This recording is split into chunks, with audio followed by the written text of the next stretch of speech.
BFM Business, Intégral Placement, idée de placement.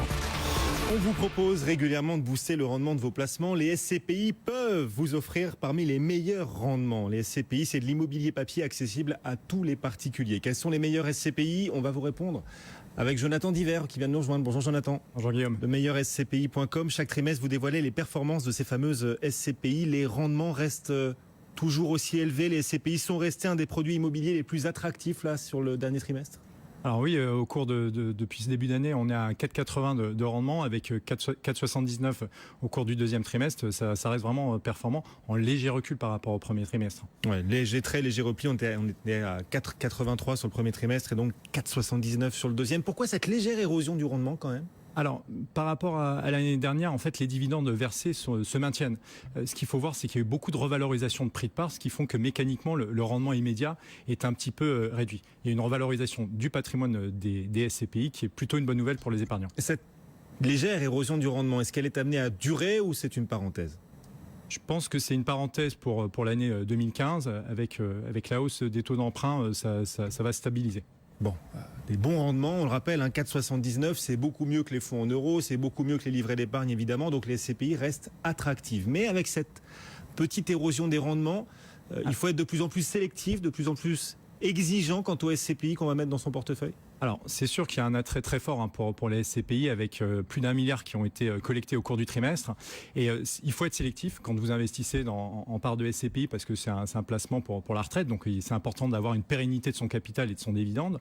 Et le critère qu'on regarde trimestre après trimestre au sein de meilleurs SCPI, c'est le taux d'occupation financier. C'est la santé du patrimoine des SCPI. Il s'établit à 89,29% en légère hausse par rapport au premier trimestre, qui est une bonne nouvelle parce que ça va permettre d'asseoir les dividendes pour l'année 2015.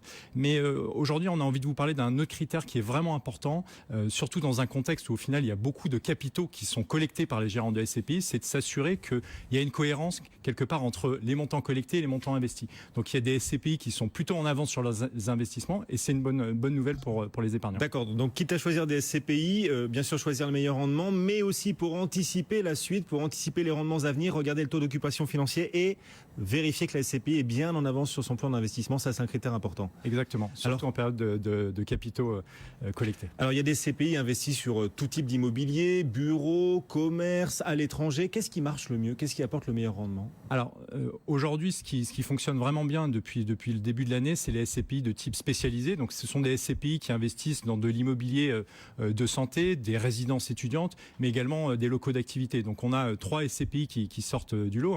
On a une SCPI qui s'appelle Logipierre 3, plus de 5,5% de rendement sur ce trimestre. Une autre SCPI Interpierre qui est plutôt orientée locaux d'activité. Et puis la dernière SCPI, une SCPI Pierreval Santé, qui était une SCPI orientée sur la santé en France, mais également sur la zone euro. C'est aussi l'intérêt de l'investissement par de SCPI. On n'est pas cantonné à la France. On peut investir de manière pan-européenne. Donc ces SCPI dites spécialisées, elles offrent plus de 5% de rendement. Vous disiez 5,57 de rendement sur Logipierre par exemple. Exactement. Au deuxième trimestre. Au deuxième trimestre. Les bureaux et commerces, ça marche moins bien pour le coup ? Alors on est sur un rendement qui est un peu inférieur, entre 4,70 et 4,80. Donc c'est vrai que la SCPI spécialisée va permettre d'aller booster le rendement et le portefeuille de SCPI. On peut investir de manière régulière et c'est important d'investir sur plusieurs SCPI. Si on souhaite justement booster son rendement de SCPI, il y a aussi des opportunités, des offres privilèges, peut-être des offres passagères qu'il ne faut pas laisser passer. Il y en a beaucoup en ce moment ? Alors, au trimestre dernier, on avait parlé de 2 opportunités qui se sont avérées être des bonnes opportunités, 7% de revalorisation pour l'une et 5% pour l'autre. Et puis là, aujourd'hui, j'ai envie de vous parler de 2 SCPI. La première, c'est une SCPI bon père de famille, donc c'est pour les épargnants qui investissent pour la première fois. La SCPI FiCommerce, objectif de 5% de rendement, c'est une SCPI historique, 500 millions de capitalisation, donc à une très bonne répartition de son risque. Et puis l'autre SCPI, alors pour le coup qui est plus pour les initiés, donc un taux d'occupation financier qui est un peu en dessous de la moyenne, mais les perspectives du gérant sont très bonnes. C'est la SCPI PF1. Le gérant prévoit une augmentation du dividende et pourquoi pas une augmentation de la valeur. Et le rendement de cette SCPI PF1, c'est combien ? PF1, on est sur un rendement de 5,5%. 5% quasiment, ouais.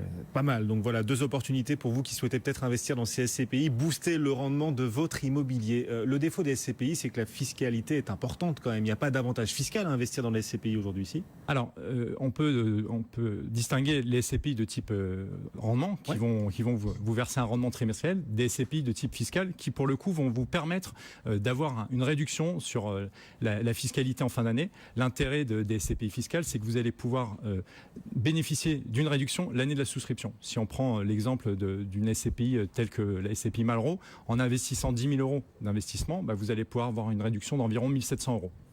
Ah oui, pour 10 000 euros, vous avez une réduction d'impôt de 1 700 euros dont je peux bénéficier là dès la fin de l'année. Dès la fin de l'année. J'investis maintenant et l'an prochain, j'économise 1 700 euros. Exactement. Voilà. Ouais. Vous n'êtes pas obligé, comme dans l'immobilier direct, d'attendre la livraison en fait. Ça, c'est l'avantage des SCPI Malraux. Alors, il y a aussi les SCPI déficit foncier qui permettent de défiscaliser, les SCPI Pinel. C'est très joli tout ça, mais il y a un avantage fiscal, mais il y a un très faible rendement.